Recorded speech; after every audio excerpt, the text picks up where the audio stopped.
tendo lake rahisi la kusaidia lilileta, akikataa kuendelea na mchezo wa kuigiza na Yumire.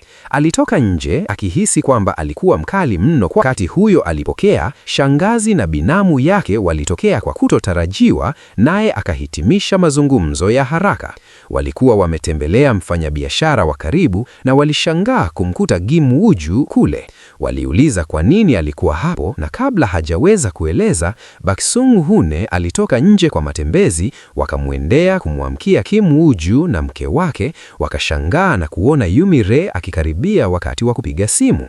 Kim Woo-ju hakuwa na maneno. Hali ghafla ikawa ya wasiwasi. Kim Woo-ju alimtakia Yumire isiyoje karibu. Akitambuga dharura, Yumire haraka alitumia nywele zake kuficha uso wake na kuchuchumaa kwenye kona kujificha. Katika msukumo, aliangusha simu yake kwa bahati mbaya. Kim Woo-ju alijitahidi sana kumtuma Baek Sang-hoon mbali. Shangazi na binamu ambao walikosa msisimko hawakuwa na budi, lakini wakaondoka. Wakati huo huo, simu ya Yumire ghafla ililia. Akipiga kelele, shangazi alishuka kwenye gari, akachukua simu na kuangalia kuzunguka kwa mmiliki. Kwa bahati mbaya, alimuona Yumire akijificha karibu. Kwa hofu, Yumire mara moja akajificha kwenye kibanda cha mbwa, akiigiza kuwa ni mwanamke mwenye shida ya akili asiye na makazi, na kufanikiwa kupata simu yake kutoka kwa shangazi. Hatari hatimaye iliepukwa. Hivyo basi, Kim Woo-ju hakuweza kuvumilia tena hali za kutia wasiwasi kama hizo.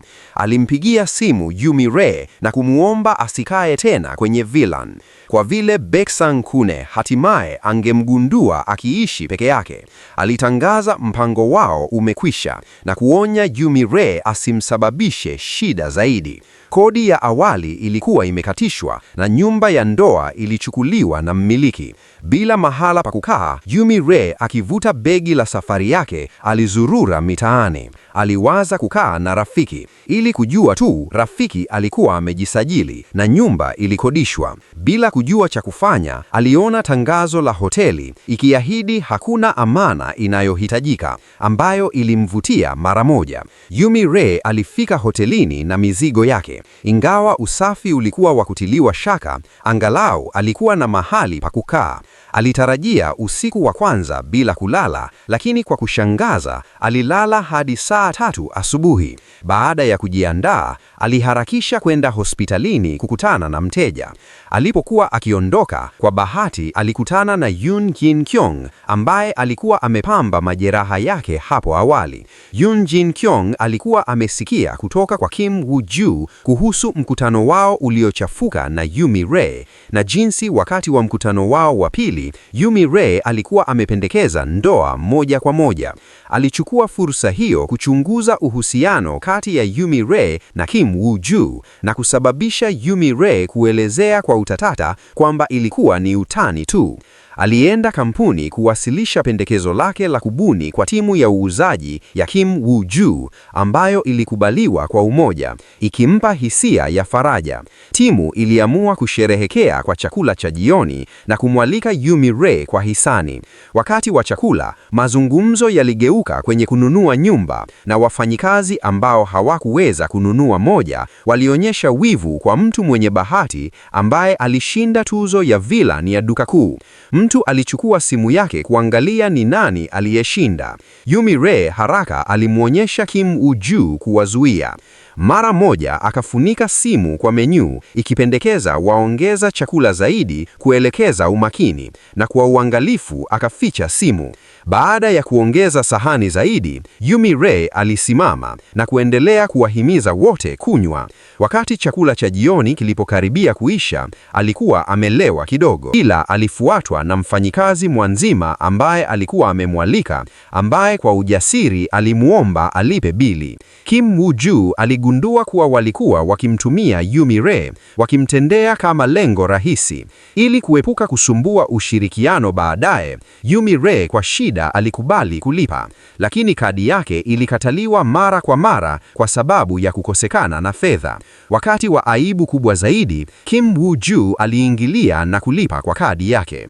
Mfanyikazi mwanzima mwenye fursa alidanganya, akidai Yumi Wee aliwaalika wote. Kim Woo-ju mara moja alipinga, akisema hakuwa na maana kwa mshirika mmoja tu kulipa kwa chakula cha kikundi kite zote. Baada ya chakula cha jioni, kila mtu alipendekeza kuendelea usiku kwenye KTV. Kim Woo-ju aliogopa kwamba Yumi Ree alielewa anaweza kusema kitu kisichofaa, akasisitiza kumpeleka nyumbani. Hotelini, Yumi Ree akatupa yaliyomo kwenye begi la safari yake sakafuni, akitafuta ufunguo wa chumba chake. Ila alikumbuka alikuwa ameondoka kwa haraka asubuhi hiyo bila kuchukua. Kim Woo-ju akiwa na kuchukizwa na kutokuwa na budi, ilimbidi akimbie kutoka ghorofa ya 5 hadi ukumbi kuomba meneja kufungua mlango. Baada ya kumtuliza Yumi Ree kitandani, aligundua kwenye kioo kuwa meneja alikuwa akimtazama Yumi Ree kwa nia mbaya. Akiwa amekandamiza wasiwasi wake, aliondoka haraka hotelini. Alipofikia gari lake, aligundua alikuwa amesahau ufunguo wake kwenye chumba cha Yumi Ree. Kim Woo-ju alimpigia simu Yumi Ree, na alipopokea, alisikia yule kuita. Akikumbua mwenendo wa meneja, aliamini alikuwa ananyanyaswa na akakimbilia kurudi kwenye chumba. Alipomuona meneja kwenye chumba chake, alimpiga ngumi na kusababisha damu kutoka kwa pua. Yumi Ree aliyechanganyikiwa, alimshutumu meneja kwa kumgusa mguu wake, lakini Yumi Ree alielezea kuwa alikuwa amemwaga noodles moto kwenye mguu wake na meneja alikuwa anasaidia tu kwa kuleka sanduku la kwanza la huduma. Akitambua kutoelewana, Kim Woo-ju kwa uangalifu aliomba msamaha. Hata hivyo, meneja aliyehuzunika alidai kwa nguvu kwamba Yumi aondoke, asitaki kushughulika na tabia yao isiyo ya kawaida tena. Baada ya kufukuzwa, Kim Woo-ju alitibu kuchomwa kwa Yumi Ree. Alipogundua hakuwa na mahali pa kwenda, kwa shida alimpeleka kwenye vilani aliyoishinda kwenye tuzo ya bahati nasibu, akimuonya aishi huko kwa siri na kuepuka kugunduliwa na Big Som Hyun. Baada ya kupata mahali pa kukaa, Yumi Ree alilala vizuri kwenye vilani. Baada ya kuamka, alitoka nje kupumua hewa safi na alikuwa anapenda mazingira mazuri ya vilani, wakati ghafla alimuona Big Som Hyun akitoka nje ya nyumba kinyume na barabara. Haraka alijificha chini na akapumzika tu baada ya kuhakikisha hakuwagundoa. Hata hivyo, baada ya muda mfupi, alipokea simu kutoka kwa Big Som Hyun akiarifu kwamba mwakilishi wa kampuni atangaili kulingana na utaratibu na kushauri ajitayarishie. Yumi Ree hakuwatarajia mambo yoyote ya kufuata na alilala usiku huo bila kuwasha taa, akitumia tu mwanga wa simu yake kusimamia mazoea yake ya jioni. Mbu alimzuia kulala na wakati wa kujaribu kumuua, bahati mbaya aliwasha taa zilizoongozwa na sauti. Alijaribu kuzima, lakini alikabiliwa na udhibiti na kusababisha taa kuwaka na kuzima mara kwa mara. Big Som Hyun aligundua taa zinazowaka na kuzima kwenye vilani kinyume na barabara na akabisha mlango wa Yumi Ree akisema alikuwa na nyaraka za usajili wa gari kukabidhi. Yumi Ree alichukua fursa hiyo kuuliza kuhusu jinsi ya kutumia taa zilizoongozwa na sauti. Big Som Hyun aliingia kwenye chumba, akatoa kifaa cha kudhibiti na kwa uvumilivu akamfundisha jinsi ya kudhibiti na kuzima taa. Kwa kugundua jozi moja tu ya viatu za wanawake mlangoni na hakuna mali nyingine za kiume zingunguka, Big Som Hyun alianza kutokuhakikisha na kuuliza ikiwa mume wake alikuwa akiishi hapo. Yumi Ree alidanganya kwamba mali za mume wake zilikuwa ghorofa ya pili na hakuwa na muda wa kuzipanga bado. Big Som Hyun aliondoka kwasi kutokubaliana na kumkumbusha kwamba mwakilishi wa kampuni angemtembelea wiki iliyofuata. Ili kuepuka kufichua siri yake, Yumi Ree alimpigia simu Kim Woo-ju kwa msaada, akiomba alete nguo zisizovaliwa na vitu vya kibinafsi kupamba nyumba. Kim Woo-ju aliogopa kwamba kutatua tatizo hili linaweza kusababisha la kudumu. Alimchukua Yumi Ree kwenye kisima cha picha kupiga picha za harusi, akipanga kutundika picha kwenye vilani na kuonyesha vitu vingine vya kibinafsi ili kuzuia maswali zaidi kuhusu uhusiano wao. Yumi Ree akiwa amevaa nguo ya harusi alionekana kwa utata mbele ya Kim Woo-ju ambaye mara moja alivutiwa. Tangu kumkutana naye, ilikuwa mara ya kwanza aligundua jinsi Yumi Ree alivyokuwa mrembo. Ili kufanya picha zionekane za kweli, alimvuta Yumi Ree kwenye mapaja yake na kupiga pose kwa karibu. Hata hivyo, walipokuwa wakiangaliana macho, wote walihisi moyo wao unadunda. Kim Woo-ju alitoka nje kwanza, akimwachia Yumi Ree kubadilisha nguo ya harusi. Alipokuwa akitoka nje, alimuona mwandamizi akipiga picha na rafiki na haraka akarudi nyuma kwenye chumba cha picha, lakini mwandamizi tayari alikuwa amemtafuta. Kwa hofu, ili kuepuka kutambuliwa, haraka alimbusu Yumi-Ri. Kim Moo-ju alitundika picha za harusi kwenye ukuta kwenye chumba cha Yumi-Ri,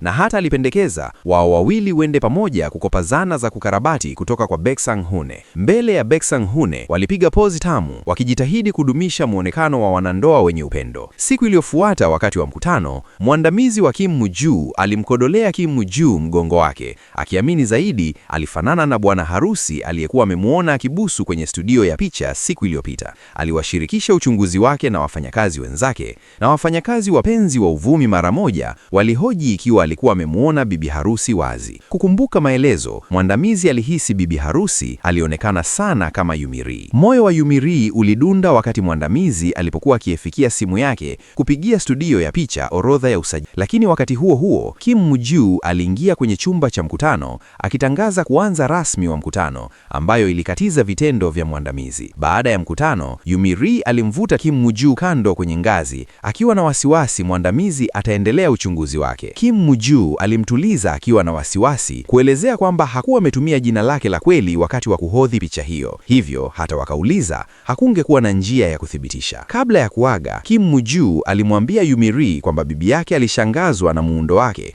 na alitaka awasilie kwake kwenye mkutano ujao. Wakati huo, bibi yake Kim Moo-ju alikuwa amepumzika nyumbani. Alitaarifiwa kwamba mkuu wa idara ya uhasibu alifariki katika ajali ya gari. Mjomba wa Kim Moo-ju alimwambia bibi yake kwamba marehemu alikuwa na shida ya kamari na alikuwa ameibia fedha za kampuni ili kulipa deni zake. Alipendekeza kampuni isiendelee na suala hilo ili kuheshimu heshima ya marehemu, na bibi yake alikubali bila kujua ukweli. Kwa kweli, ndiye mjomba aliyekuwa ameibia fedha hizo. Mkuu wa idara alikuwa amegundua ukosefu wa usawa katika account na kuarifu mjomba. Kwa kuogopa kufichuliwa, mjomba kwa upendeleo alimpa mkuu wa idara kinywaji kabla ya kuendesha gari kwenda nyumbani. Baada ya kunywa, mkuu wa idara alisikia kizunguzungu na kugongana na lori likikuja, akafa papo hapo. Wakati wa chakula cha familia ambapo ajali ya mkuu wa idara ilijadiliwa, shangazi wa Kim Moo-ju aliwakumbusha wote kuwa na uangalifu wakati wa kuendesha gari. Hii ilileta kumbukumbu chungu kwa Kim Moo-ju ambaye alinusuru kutoka ajali ya gari iliyowaua wazazi wake. Kim Moo-ju alienda kimya kwenye chumba chake akiwasiwa na mgongano huo uliomuua wazazi wake.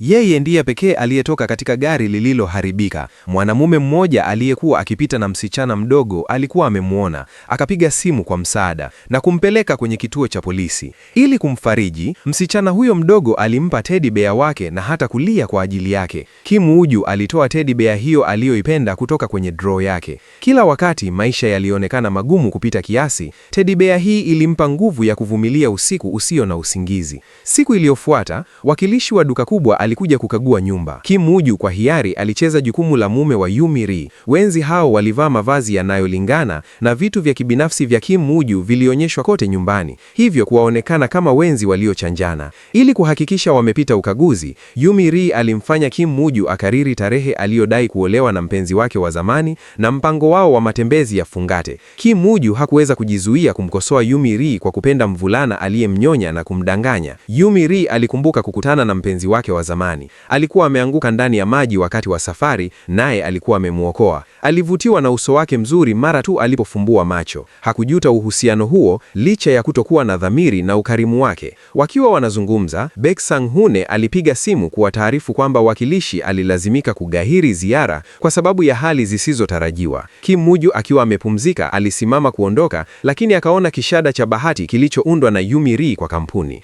Alikaa tena akivutiwa na wakaanza kuijadili hadi alipopokea simu kutoka kwa Yoon Jin-kyung. Alikuwa amesahau kabisa kukutana naye kama ilivyopangwa. Yoon Jin-kyung ambaye alikusudia kukiri hisia zake wakati wa mkutano huo, ilibidi aseme uongo kuhusu kufanya kazi kwa muda mrefu baada ya kusahau. Siku iliyofuata, Yumi alienda tena kampuni kuwasilisha ripoti yake ya muundo kwa bibi ya Kim Moo-ju na watendaji. Alipokuwa karibu kuanza, alipokea simu kutoka kwa mama yake ambaye alikuwa akitaka kumtembelea mama ya mpenzi wake wa zamani ili kumpakia mboga. Akiwa na wasiwasi kuhusu mgawanyiko wake kuwa wazi kwa umma, Yumi alimshirikisha hali hiyo na Kim Moo-ju. Alimwambia Yumi asimame na kutoa mwasilisho huku akienda kuzuia mama yake. Ilibainika kuwa kabla ya kuelekea mjini, mama wa Yumi alikuwa amemjaribu kupigia simu lakini hakupata mawasiliano.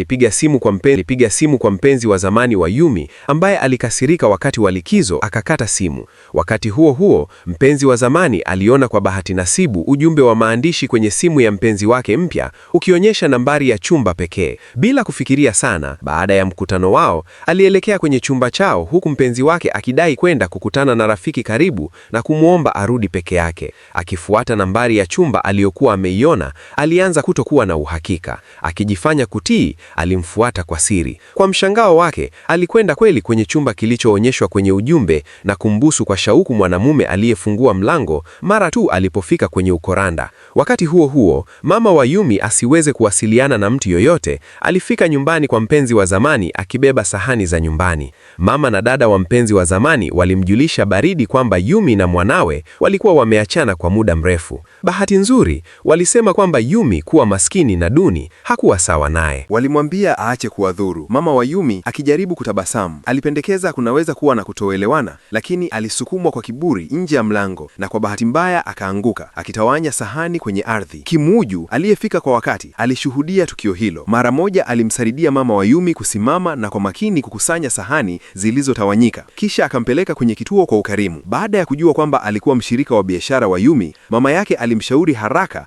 asiamini masengenyo ya mama wa mpenzi wa zamani, akisisitiza kwamba Yumi alikuwa msichana mwema na mwenye nia. Kimuju alisema kwa dhati kwamba mwingiliano wake na Yumi ulikuwa umemwonyesha sifa nzuri nyingi, ikionyesha kwamba ndiyo familia ya mpenzi wa zamani iliyokosa utambuzi. Mama wa Yumi alimuomba Kimuju asimwambie Yumi kwamba alijua kuhusu mgawanyiko, na akampigia simu Yumi akisema uongo kwamba hakuwa amekutana na mama wa mpenzi wa zamani. Hata hivyo, hakujua kwamba Yumi tayari alijua ukweli, kwani dada wa mpenzi wa zamani alikuwa amemwambia Yumi kwa kauli kali, akimkemea kwa usumbufu wa mama yake na kumuonya asiruhusu matukio kama haya yatoke tena. Wakati Kimuju alipowasilisha sahani za nyumbani ambazo mama yake alikuwa ameandaa kwa Yumi, aligundua alikuwa amelia. Alipendekeza kwamba amwambie mama yake ukweli, akisababu kwamba wote walikuwa wakizingatia hisia za kila mmoja na itakuwa bora kufafanua mambo na kukata uhusiano na familia ya mpenzi wa zamani. Chini ya uongozi wa Kimuju, Yumi alimpigia simu mama yake. Mama yake alisema waziwazi kwenye simu kwamba hakuwapenda familia ya mpenzi wa zamani na alikuwa amedumisha uhusiano huo kwa sababu ya hisia za Yumi kwa yule mvulana. Sasa kwa kuwa walikuwa wameachana, hakukuwa na haja ya kuwavumilia tena. Wakati Yumi alikuwa akionja sahani ambazo mama yake alikuwa amemtuma,